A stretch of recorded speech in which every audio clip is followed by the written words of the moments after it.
법정이라는 제목으로 말씀을 전하겠습니다. 성도님들 영화 좋아하시나요? 네. 저도 이제 영화를 좋아하는 편인데 저는 그 웃고 즐기는, 그래서 이제 딱 거기까지 만 하는 그런 영화를 좋아합니다. 영화는 편안하게 볼 수 있어야 된다라는 생각을 가지고 있어서 저는 자막 읽는 것도 불편하다라고 여겨서 외국 영화는 별로 좋아하지 않습니다. 그래서 한국 영화를 좋아합니다. 성도님들은 안 그러신가요? 이렇게 외국 영화를 보다 보면 자막에 신경 쓰느라 자막 신경 써야지, 화면 신경 써야지. 저는 불편하더라고요. 그래서 그냥 가만히 들으면 다 들리는 한국 영화가 좋습니다. 그 한국 영화 중에서도 아주 단순한 코미디 영화나 아니면 그 감동적인 가족 영화 같은 것을 좋아합니다. 내용을 이렇게 베베 꼬고 아니면 추리를 하게 한다든가 생각을 하게 하면 물론 그런 영화도 이렇게 보면은 정작 보면은 재미있는데 그렇지만 이제 정확하게 제 취향은 아닌 것 같습니다. 저는 생각 없이 보면서 웃고 울고 바로바로 이제 뭔가가 나에게 전달되는 그런 영화를 좋아합니다.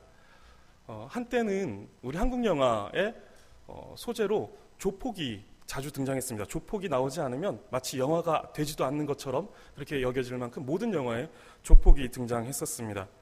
그런데 이제 근래에는 여전히 조폭이 등장하는 것 같지만 주 소재로는 등장하지 않는 것 같습니다. 이제는 조폭에 대해서는 조금 꺾이지 않았나 생각이 들고, 요 몇 년 사이에 인기 있는 영화들을 보면은 실화를 바탕으로 하고 있는 법정 영화들이 흥행을 하고 있는 것 같습니다. 성도님들 도간이라는 영화 보셨나요? 예, 저는 이 영화를 보면서 속에 막 열불이 터져가지고 정말 재미가 있으면서도 싫었습니다. 그리고 이제 성도님들 그것에 이어서 부러진 화살이라는 영화 혹시 아시나요? 부러진 화살, 그리고 이태원 살인 사건, 그리고 변호인, 소수의견 뭐 등등의 요 몇 년에 이제 재밌게 본 영화이고 법정 영화로서 알려진 영화들입니다. 저는 이런 영화들을 좋아하면서도 싫어합니다. 왜냐하면 이런 영화들을 보면 하나같이 열불 터지게 만들어 놓고는 결론을 내리지 않고 끝나버립니다. 정의가 실현되고 승리했다라는 이런 결말을 내면서 끝내면 속이 시원할 것 같은데 이런 영화들은 그렇지가 않습니다. 실제 사건을 재현한 영화들은 아직도 그 사건이 미궁 속에 있는 그런 것들도 있더라고요. 성도님들 이태원 살인 사건 혹시 아시나요? 저는 이것을 잘 몰랐는데 최근에 이것이 97년도에 있었던 일이라고 하더라고요. 어떤 햄버거 가게 화장실에서 두 명의 어떤 청년이 화장실에서 있는 한 청년을 칼로 찔러서 죽이는 사건. 그런데 이것이 아직도 누가 진범인지를 발견하지 못해서 17년이 지났는데 지금 계속해서 재판을 하고 있는 것 같더라고요. 이게 누가 진범인지 몰라서 이 사람이 그냥 외국으로 그 혐의를 받고 있던 사람이 외국으로 본국으로 돌아갔는데 그 사람을 최근에 다시 불러서 최근에 계속 재판을 하고 있다고 합니다. 어쨌든 간에 이러한 영화들을 보면 결론이 나지 않아서 이게 답답하기도 하고, 또 이런 영화들을 보면서 사람들은 다 정의를 원하는데 사회는 정의가 실현되지 않는구나라는 이런 생각을 해보게 됩니다. 근데 이상한 것은 개인을 한 사람 한 사람을 보면 다들 정의를 추구하는 것 같습니다. 그런데 그런 사람들이 이렇게 모여 있는 사회를 보면은 사회는 정의롭지 않은 것 같습니다. 오늘 본문을 보면은 법정에서의 모습을 배경으로 하고 있습니다. 스가랴 선지자는 8가지의 환상을 통해서 하나님의 계시를 받고 있는데 그 중에 4번째 환상이 오늘 본문의 내용입니다. 하나님께서 재판장으로 계십니다. 그리고 피고로 대제사장 여호수아가 있고 그를 고소하고 있는 원고로 사탄이 등장하고 있습니다. 여기서 여호수아는 우리가 출애굽기나 아니면 여호수아서에서 보고 있는 그 눈의 아들 여호수아, 모세의 후계자가 아닙니다. 포로 귀환 후에 이스라엘의 지도자 중에 한 사람이었던 대제사장 여호수아입니다. 여기서 사탄은 강력하게 이 여호수아를 고발하고 있습니다. 그리고 그 사탄의 논리는 단순하지만 명료하고 분명합니다. 여호수아를 고소하고 있는 내용은 이렇습니다. 그가 불에서 꺼낸 그슬린 나무와 같고 더러운 옷을 입고 있다라는 것입니다. 이는 백성의 대표이자 거룩하고 성결하게 살아가도록 부르심을 받은 그 대제사장의 죄악들을 고소하고 있는 것입니다. 변호할 말이 없을 정도로 여호수아는 너무도 분명하게 더러운 옷을 입고 있습니다. 상황만으로 보면은 사탄의 고소를 받아서 그 재판장이신 하나님께서 여호수아에게 벌을 내리는 것이 정의가 실현되는 그런 상황입니다. 그런데 하나님께서는 오히려 그 여호수아를 참소하고 있는 사탄을 책망하십니다. 그리고 여호수아의 더러운 옷을 벗기시고 그에게 아름다운 옷을 입히시고 그의 머리에는 정결한 관을 씌우십니다. 사회 법정에서는 절대로 있을 수 없는 일입니다. 사람은 그 누구도 사람의 죄를 사해줄 그런 권한이 없기 때문에 그렇습니다. 이 사회의 법정은 최선의 정의가 실현될 수는 있어도 완전한 정의가 실현되지는 못합니다. 그런데 하늘의 법정에서는 이처럼 완전한 정의가 실현되는 것입니다. 그렇다고 하나님께서 힘을 과시하시면서 내가 만든 내 세상이다. 그러니까 내 말이 곧 법이고 그러니까 너네들은 토달지 말고 내가 하는 말에 복종해라. 이런 식으로 하시는 것이 아닙니다. 하나님께서 우리에게 더러운 옷을 벗기시고 아름다운 옷으로 갈아입히셨다라는 이것을 칭의라고 설명합니다. 이 말은 신학적인 표현입니다. 그런데 동시에 법정적인 용어라고 합니다. 좀 전에 말씀드린 것과 같이 하나님께서 우리를 향해서 잔말 말고 내가 그렇다면 그런 거야 라는 식으로 이런 마구잡이식으로 우리의 죄를 사해 주신 것이 아니라 법적인 절차에 따라서 죄의 문제를 해결하셨고 그래서 이제 법적으로 죄인이 아니라 의인이라는 그런 판결을 내리신 것입니다. 사탄은 오늘도 우리를 참소하고 있습니다. 우리는 그 앞에서 우리를 변호할 수 있는 어떠한 논리도 없고 그것에 대한 증거도 없습니다. 다만 재판장이 우리를 불쌍히 여겨서 죄벌을 가볍게 해주시는 것을 바랄 수밖에 없는 그런 무능한 상태에 있는 것이 바로 우리의 모습입니다.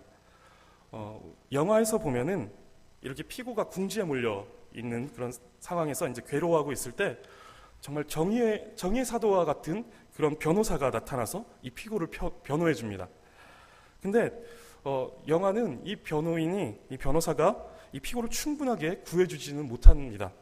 그런데 이렇게 벌을 기다리고 있는 우리에게도 변호사가 등장합니다.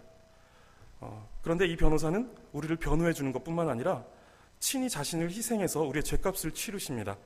그리고 그것을 근거로 우리의 죄를 사해 주시고 또한 하나님께서는 그것을 근거로 하여서 우리에게 죄가 없다라는 그런 판결을 내리십니다. 우리는 스스로 우리를 변호할 수 있는 능력이 없습니다. 또한 변호할 수 있는 근거가 우리에게는 전혀 없습니다. 정의로우신 재판장 앞에 섰을 때 우리는 그 날카로운 심판 앞에 영원한 죽음이라는 형벌을 받을 수밖에 없는 그런 존재들인 것입니다. 근데 예수님은 이런 우리를 긍휼히 여기시는 중보자가 되어주셨습니다. 하나님과 우리 사이에 서서 우리를 변호해 주시고 또한 하나님의 정의가 올바로 시행되도록 죄값을 치르신 것입니다. 우리 죄는 그냥 사해진 것이 아니라 충분한 죄값이 치루어졌고 그래서 하나님의 정의를 충족시키면서 속죄함을 받은 것입니다.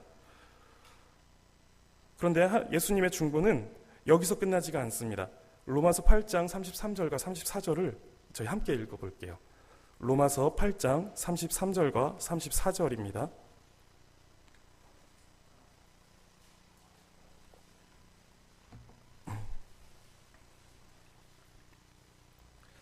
로마서 8장 33절로 34절 말씀입니다.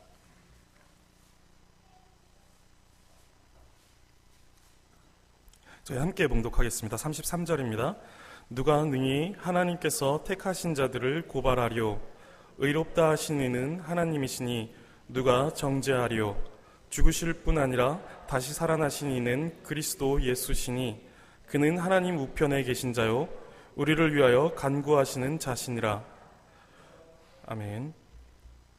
우리 죄를 위해서 죽으시고 다시 살아나신 예수님은 그 누구도 다시는 우리를 고발하지 못하도록 우리를 변호하고 계십니다. 그리고 거기서 끝난 것이 아니라 지금도 하나님 우편에 계셔서 우리를 위해서 간구하고 계신 것입니다. 예수님의 중보는 이 땅에서 시작해서 하늘에서 완성하고 계신 것입니다. 구약시대의 제사장들은 죄인들이 그 죄를 짐승에게 전가하여서 그 사람 대신에 짐승을 죽여서 번제단에 올려놓고 태워서 제사를 드립니다. 그런데 제사장의 일들은 여기서 끝나는 것이 아닙니다. 그 짐승의 피를 가지고 성소로 들어갑니다. 그래서 성소에 들어가서 그 피를 뿌리고 대제사장은 1년에 한 번씩 대속죄일에 지성소에 들어가서 그 속죄소에다가 피를 뿌리는 일을 합니다. 이를 히브리서 9장에서는 그리스도께서 우리를 위해 자기의 피로 영원한 속죄를 이루시고 성소에 들어가 그 피를 온 백성에게 뿌렸다라고 말씀하고 있습니다. 즉 십자가에서 죽으시고 부활하신 후 승천하셔서, 그리고 9장 24절을 보면 하늘에 들어가사 우리를 위하여 하나님 앞에 나타나셨다라고 말씀하고 있습니다. 예수님의 중보는 십자가에서 끝난 것이 아니라 예수님이 제사장이 성막들에서 짐승을 잡아 희생제물로 속죄 사역을 한 후에 성소에 들어가서 그 피를 뿌리며 그 제사를 하나님께 드렸듯이 예수님께서도 십자가를 통해서 속죄 사역을 마치시고 하늘에 올라가셔서 하나님께 드리는 중보 사역을 하심으로써 구속이 완성되어진 것입니다. 하나님은 우리를 죄인의 신분에서 의인의 신분으로 바꾸어 주셨습니다. 그리고 우리를 위해서 계속해서 중보하심으로 우리를 포기하지 않고 그리스도의 장성한 분량에까지 이르러 하나님의 풍성한 사랑과 은혜를 누리게 하십니다. 그리스도의 구속을 논리적으로 나열하면 이렇습니다. 부르시고, 그리고 중생하게 하시고, 믿고 회개하게 하시고, 그리고 의롭다 칭해 주시고, 그런 우리를 양자로 삼아 주십니다. 그리고 우리는 성화의 과정을 지내게 되는데, 이때 우리가 낙심하여 넘어지고 또 신앙을 잃지 않도록 하기 위해서 우리를 이끌어 주시는데, 이것을 성도의 견인이라고 합니다. 그런 우리는 이러한 과정을 거쳐서 영화로운 상태에 들어가게 됩니다. 이것이 그리스도인의 어떤 구속을 나열한 것인데, 이 모든 과정이 그리스도의 중보 사역과 관련이 되어 있습니다. 그래서 그리스도의 속죄 사역과 중보 사역은 분리될 수가 없는 것입니다. 십자가에서 이루신 그 속죄 사역을 하늘에 올라가셔서 그 중보하심으로 완성하시는 것입니다. 예수님은 우리의 죄값을 대신 치르시고 우리를 위해 계속해서 하나님 앞에 나아가 중보하고 계십니다. 우리가 드리는 기도 역시 하나님께서 받으실 만한 것으로 만들어 주시기 때문에 우리의 기도가 하나님께 닿을 수 있는 것입니다. 또한 그 중보 사역은 우리를 어떠한 환난이나 어려움 중에서도 하나님의 사랑에서 끊어지지 않도록 붙들어 주십니다. 그렇기 때문에 예수님께서 우리를 위해서 지금도 중보하신다는 사실은 우리에게 구원의 확신을 주고 또한 영원하고 완전한 위로가 되는 것입니다. 우리가 구원의 확신을 갖는다라고 하는 것은 우리가 하나님을 붙들고 있다라는 것이 아니라 그리스도께서 우리를 위해 중보하심으로 그리스도께서 우리를 붙들고 계시기 때문에 그것으로 말미암아 우리는 확신하게 되는 것입니다. 내가 얼마나 열심히 예배를 드렸느냐, 내가 얼마나 열심히 기도를 했느냐, 이것이 구원의 근거가 되지 못한다는 것입니다. 이것이 근거가 된다면 우리는 확신이라는 말을 사용할 수가 없을 것입니다. 우리는 언제든지 흔들릴 수 있는 존재들이기 때문에. 근데 그리스도께서 우리를 붙들고 계시다라는 것은 변함없는 하나님의 힘과 능력으로 우리를 붙들고 계신 것이기 때문에 그것은 우리가 확신이라는 표현으로서 쓸 수 있는 것입니다. 오늘도 우리의 중보자가 되시는 그리스도로 말미암아 확신 가운데 거하시기 바라고 또한 위로를 얻으시기 바라겠습니다. 그리고 우리의 기도가 그리스도로 말미암아 하나님께 드려질 만하게 만들어진다라는 것을 믿으시고 힘써서 기도하시기 바라겠습니다.